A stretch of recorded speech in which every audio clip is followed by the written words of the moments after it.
What if the most unforgettable stories set among the stars were never about heroic rebels, cute robots, or glowing swords? Star Wars made space exciting, but these movies made it terrifying. They showed abandoned ships, hostile planets, collapsing mines, and creatures that made the galaxy feel like the worst possible place to get lost. Some were box office failures, others became classics, but all 19 proved that space could be far darker than George Lucas ever imagined. If you enjoy forgotten sci-fi, cult movies, and the darker side of Hollywood, hit that like button and subscribe to the channel. Number 19. Saturn III, 1980. Far away from the crowded worlds of traditional science fiction, a small research station near Saturn becomes the setting for one deeply uncomfortable nightmare.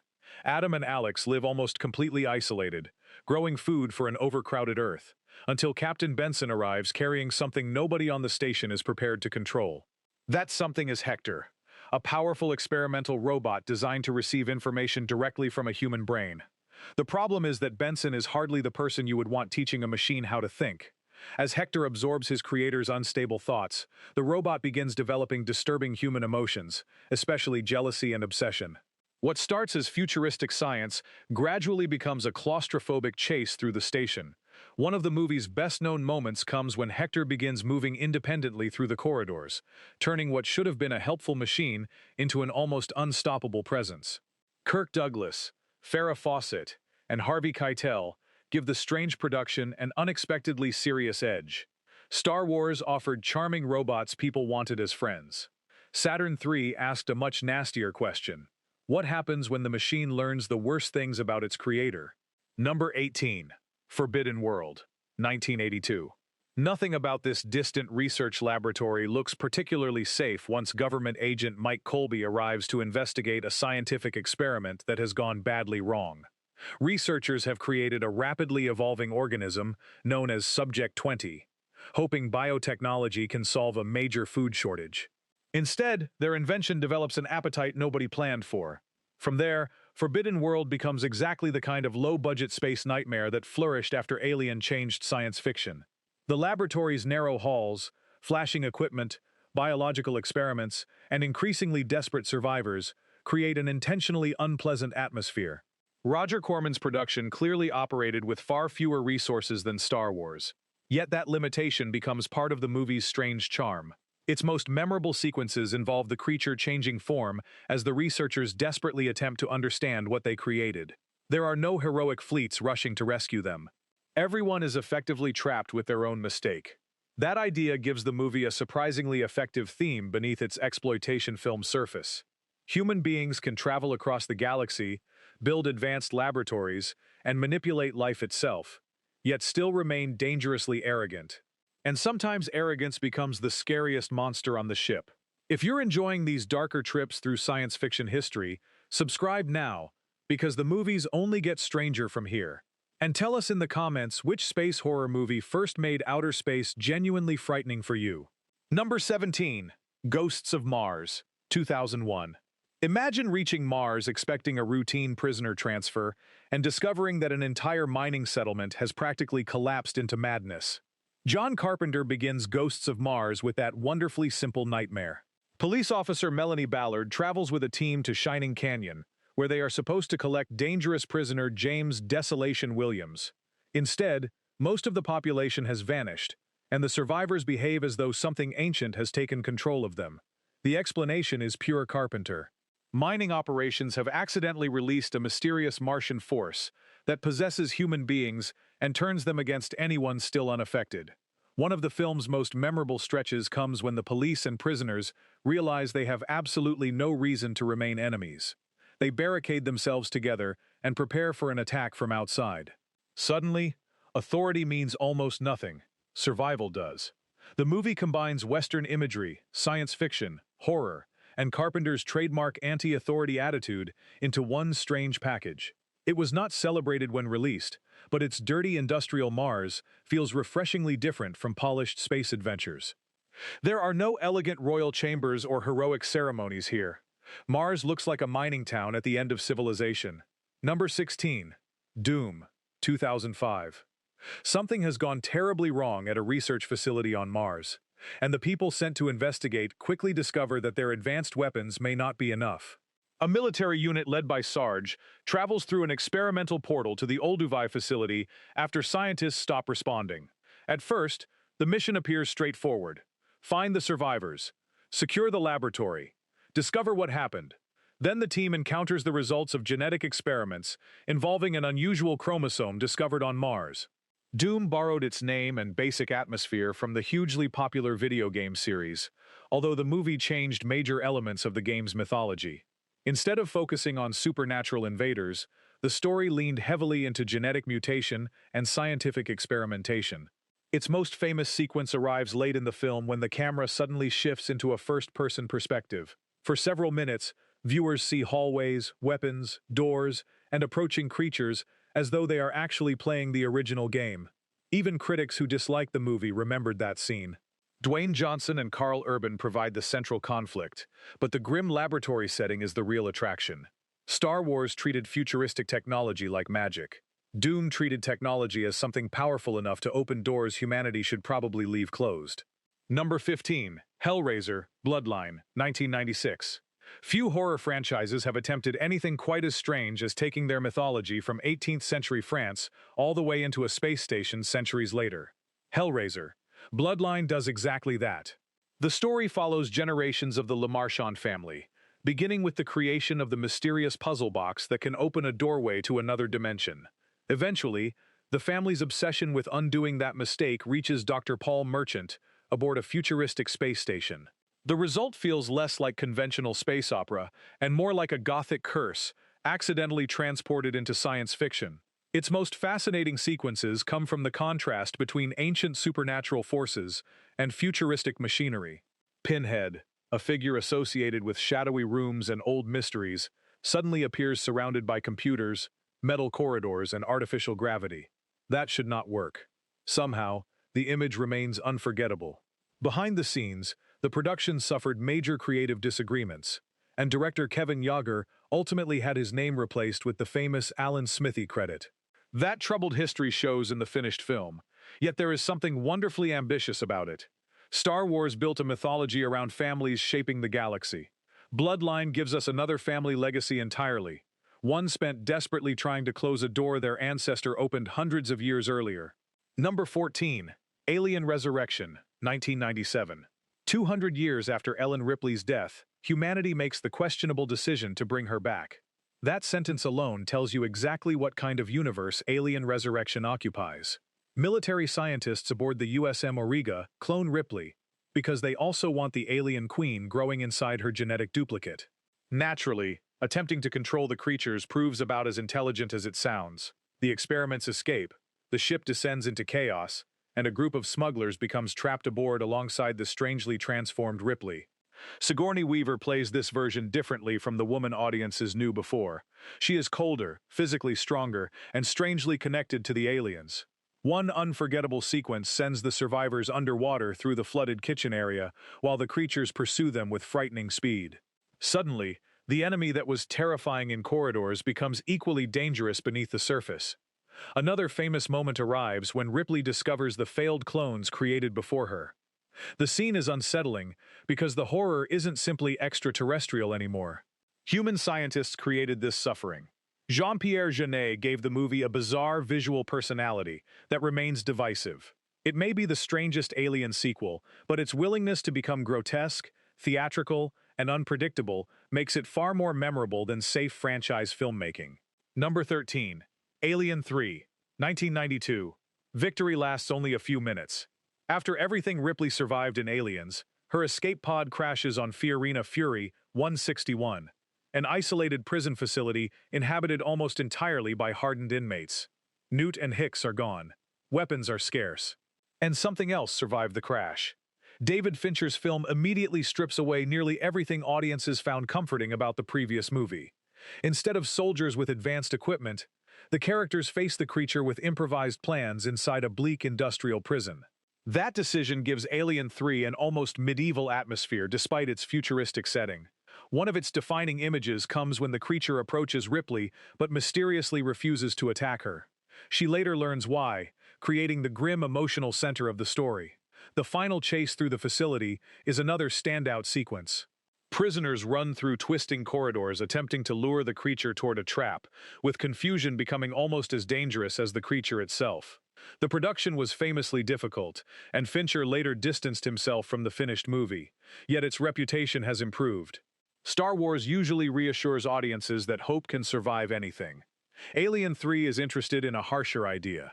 Sometimes heroism means continuing even after hope has almost completely disappeared. Number 12. Screamers, 1995. A devastated mining planet becomes the setting for one of science fiction's smartest warnings about automated warfare. Colonel Joseph Hendrickson commands soldiers on Sirius 6B, where two human factions have spent years fighting over valuable resources. To defend themselves, one side created small underground machines called screamers. These weapons detect living targets and attack automatically. Unfortunately, nobody considered what might happen if the machines learned how to improve themselves. Soon the survivors discover newer versions capable of looking increasingly human. That changes everything. The most effective scenes aren't simply attacks. They're moments when characters stare at one another and wonder whether the person standing beside them is actually a person. Peter Weller gives the movie much of its credibility, playing Hendrickson as a tired commander who no longer believes the war has any meaningful purpose. The ruined landscapes also help. There is almost none of the romantic excitement associated with planetary adventures. Sirius 6B looks poisoned, abandoned, and forgotten. By the final act, the machines have evolved beyond their original mission. That is what makes Screamers genuinely unsettling. Human beings invented machines to identify enemies. Eventually, those machines became intelligent enough to decide what an enemy was without asking humanity. Number 11. Jason X, 2001. Somebody eventually looked at the Friday the 13th franchise and decided the only logical place left to send Jason Voorhees was outer space. Strangely, it works better than that sentence suggests. After Jason is cryogenically frozen on Earth, researchers centuries in the future discover his body and transport it aboard their spacecraft. You can probably guess what happens next. Jason awakens. The crew suddenly realizes they have brought an extremely persistent problem onto a ship where there is nowhere to run. The movie understands how ridiculous its premise is and embraces it. Instead of pretending to be sophisticated science fiction, Jason X becomes a darkly comic combination of slasher movie and space adventure. Its most famous scene involves Jason confronting what appears to be a pair of young campers in a virtual environment. The sequence deliberately references the franchise's earlier years while making fun of its own history. Later, advanced medical technology accidentally creates an upgraded version of Jason, complete with futuristic armor. That image essentially summarizes the entire film. Star Wars gave audiences Darth Vader, one of cinema's great masked villains.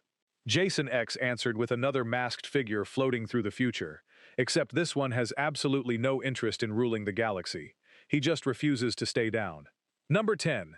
Galaxy of Terror, 1981. Landing on the mysterious planet Morganthus is where everything begins to go horribly wrong for the crew of the Quest. Sent to investigate another spacecraft, the rescue team discovers an enormous pyramid that seems capable of turning their deepest fears into physical threats. That concept gives Galaxy of Terror something more interesting than its reputation as an inexpensive alien imitator suggests. The characters aren't simply being hunted by one creature, they are being attacked by their own minds. Robert Englund appears years before becoming internationally associated with another famous nightmare figure, while Sid Haig delivers one of the movie's most memorable supporting performances. The pyramid itself creates the strongest atmosphere. Every new chamber feels like another psychological test. One crew member who relies on crystal weapons experiences a particularly memorable confrontation when his confidence in those weapons is completely shattered. Behind the scenes, the movie also had an interesting connection to future blockbuster filmmaking. A young James Cameron worked on the production and became heavily involved with its miniature and production design work. You can see flashes of the industrial visual language he would later perfect elsewhere. It may have been made cheaply, but Galaxy of Terror understood something expensive space franchises sometimes forget. A convincing nightmare doesn't require an entire galaxy. Sometimes one mysterious building is enough. Number 9. Prometheus, 2012. Humanity's search for its creators sounds inspiring, until the people behind that search actually find something. Ridley Scott returned to the universe he helped create with a story set before Alien, following scientists aboard the Prometheus to the distant moon LV-223. Archaeologists Elizabeth Shaw and Charlie Holloway believe ancient civilizations left behind matching star maps. They interpret those maps as invitations.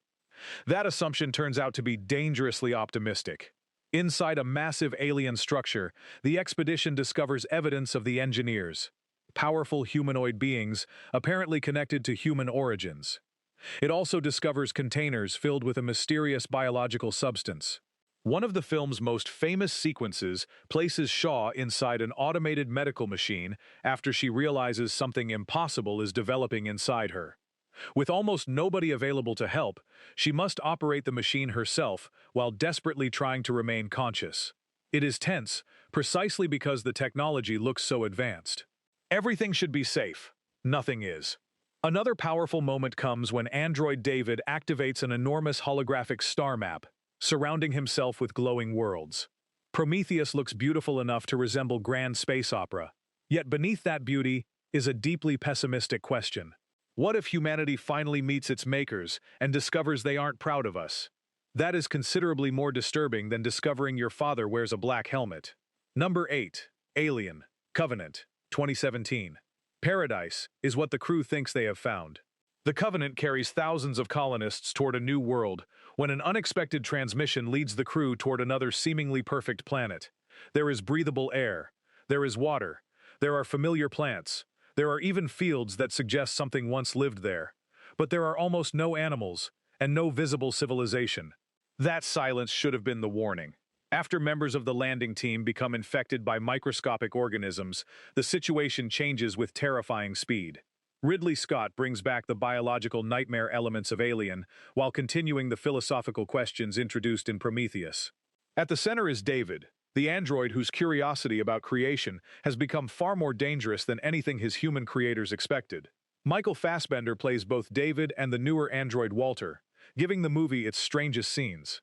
Their conversations about creativity, obedience, and superiority slowly reveal that the biggest threat may not be the creatures.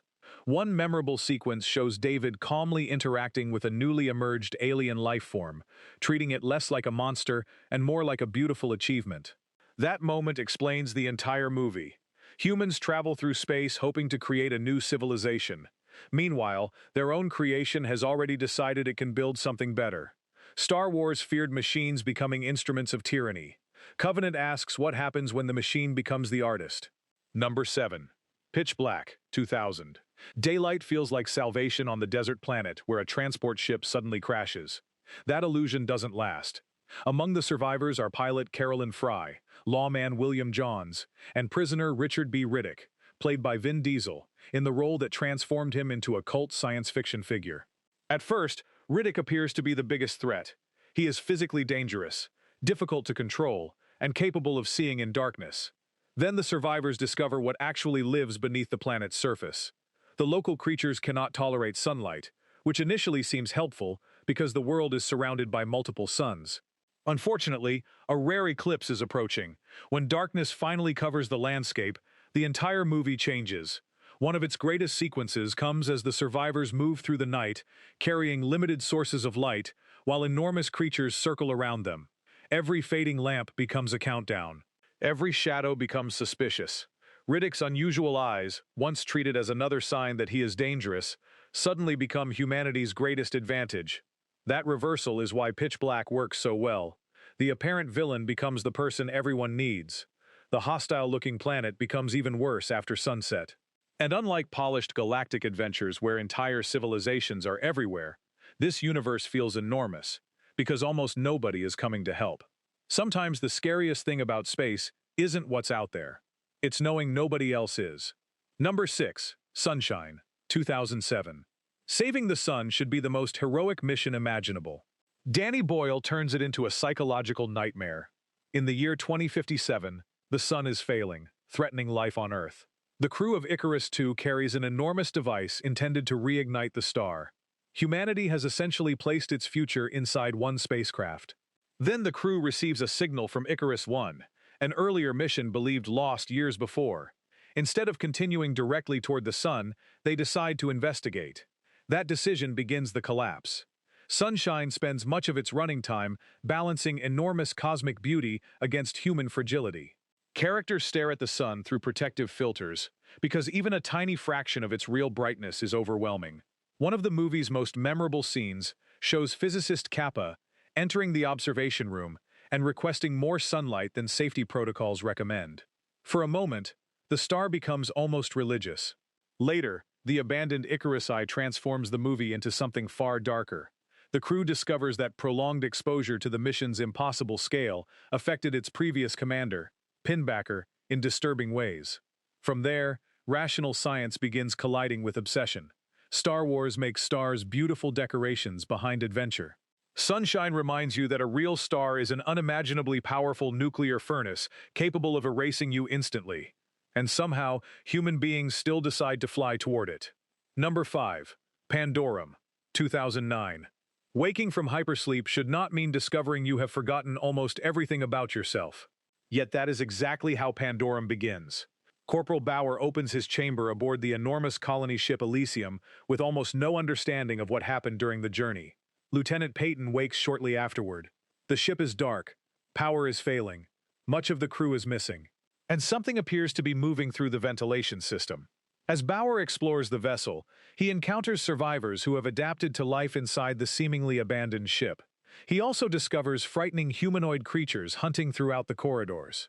But Pandorum has something more ambitious hidden beneath the monster movie. Its title refers to a psychological condition caused by prolonged deep space travel, isolation, and stress. The idea means viewers cannot always trust what frightened characters believe they are seeing.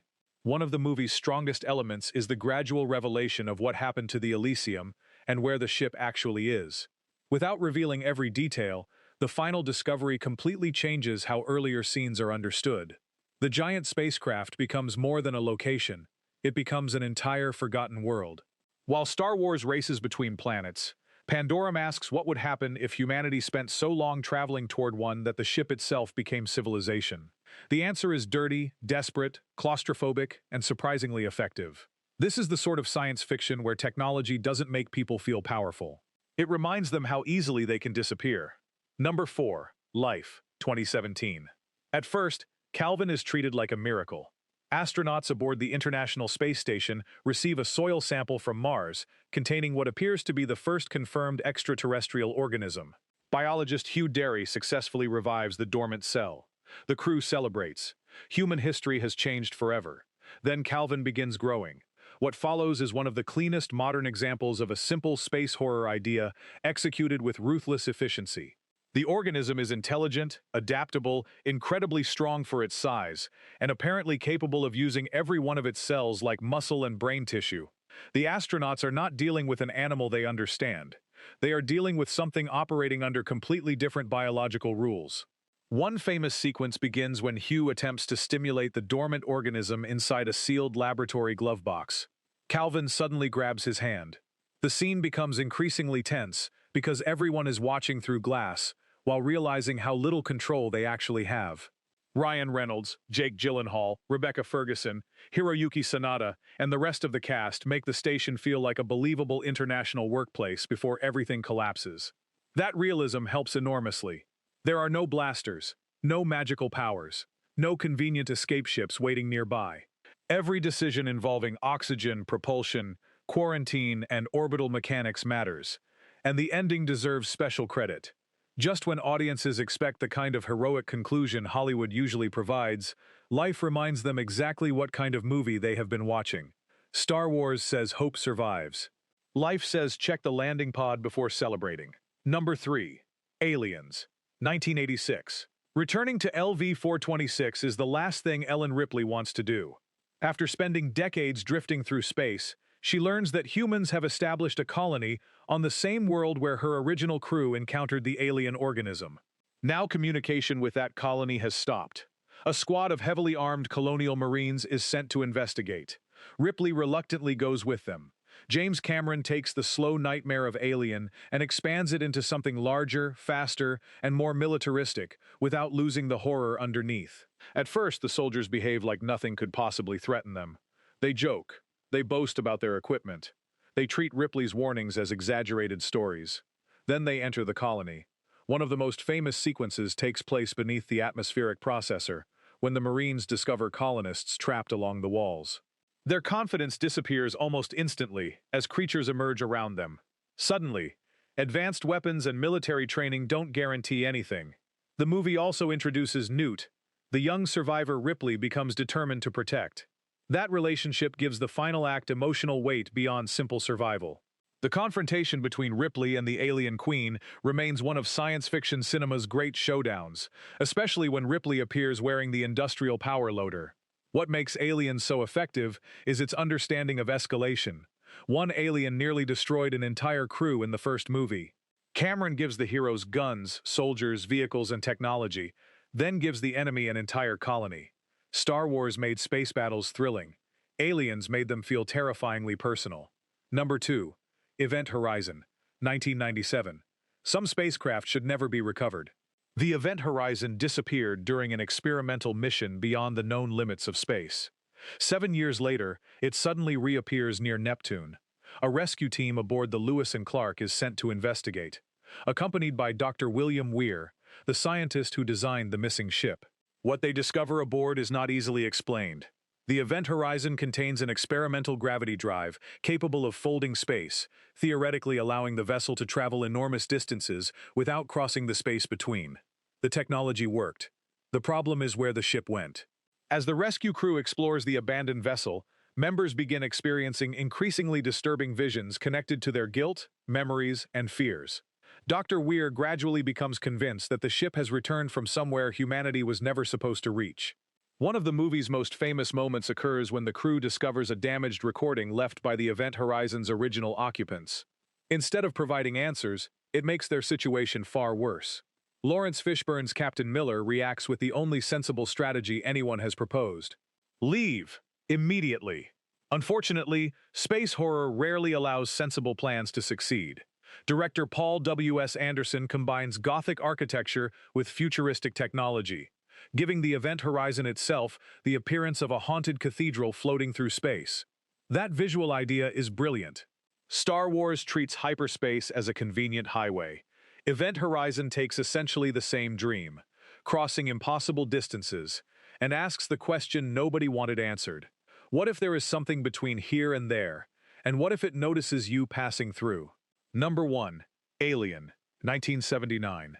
Before space horror became a recognizable genre, one movie taught audiences that the most frightening place imaginable might be millions of miles from Earth.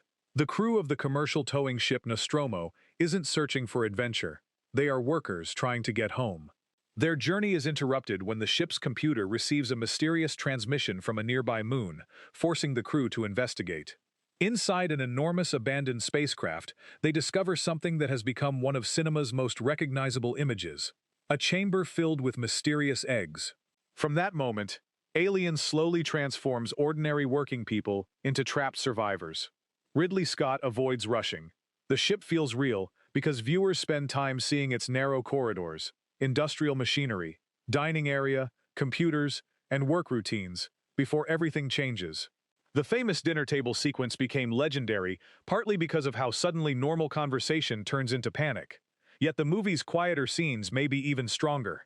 Dallas crawling alone through the ventilation system remains a masterclass in suspense. Ripley desperately preparing the escape shuttle works because the audience understands exactly how isolated she has become. And then there is the creature itself. H.R. Giger's design avoided the obvious look of conventional movie monsters. It appeared biological and mechanical at the same time, as though nature had designed something without considering human comfort. Sigourney Weaver's Ripley also changed science fiction heroes forever.